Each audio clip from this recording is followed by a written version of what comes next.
So Oprah and Dwayne Johnson. Well, stick with me, there's some data to follow. I said, I love it. And so we have created the People's Fund of Maui. So if you send a donation. So far, so good. Two global superstars coming together, addressing the tens of millions of combined fans, utilizing their combined audience reach and market penetration to actually do something positive. Except not so fast.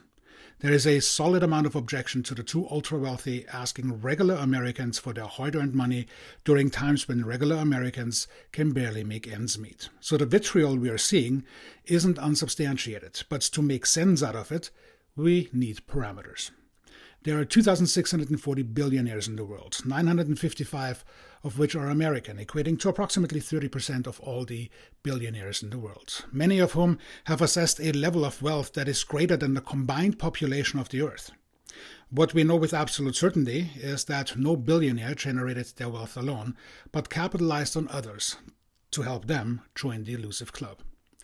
Of the 955 American billionaires, 25 donated a total of $27 billion in 2022. 19 donated 10% or more of their wealth, and 156 have given about 1% or less. And the rest, that's 755 American billionaires, have either given zero or so little that it did not even register on the scale. So what is the cause for all the vitriol? Well, in all, Americans gave just shy of $500 billion in 2022. That includes corporate giving. Separated, the largest source of charitable giving came from individuals who gave $319 billion, representing 64% of total giving. 56% of Americans donated to charity in 2021 at an average of $574, and 60% of those were baby boomers, more than any other generation. But millennials donated the largest amount at approximately $637 per person. In 2022, the majority of charitable dollars went to religion, then human services, education, grant-making foundations, and health. Giving in 2022 increased in many sectors with double-digit growth in gifts for foundations and international affairs. But gifting also declined, for instance, in public society and benefit organizations, with more modest declines in giving to education and environmental as well as animal causes. And lastly, there was a little bit of a dip in human services in particular areas. Granted, the data likely combines all Americans, and that of course includes the 955 billionaires.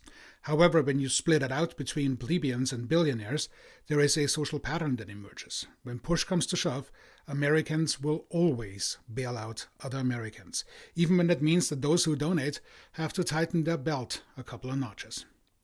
The social fabric is exactly what the ultra-wealthy in the beginning are playing to. They know we will come to each other's rescue, when the reality is simply that the 955 billionaires could end all the problems in the United States, from desperately and immediately needed help in Lahaina to eradicating poverty, homelessness, and anything that the United States is adversely experiencing. You name it, they can solve it.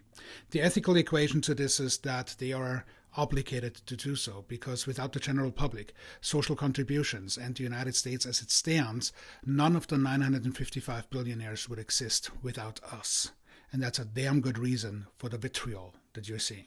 Normally I would end this with do better, billionaires, but I'm also a realist, knowing that they would rather burn their wealth than following their ethical obligations. However, when you think about history, that can be arranged.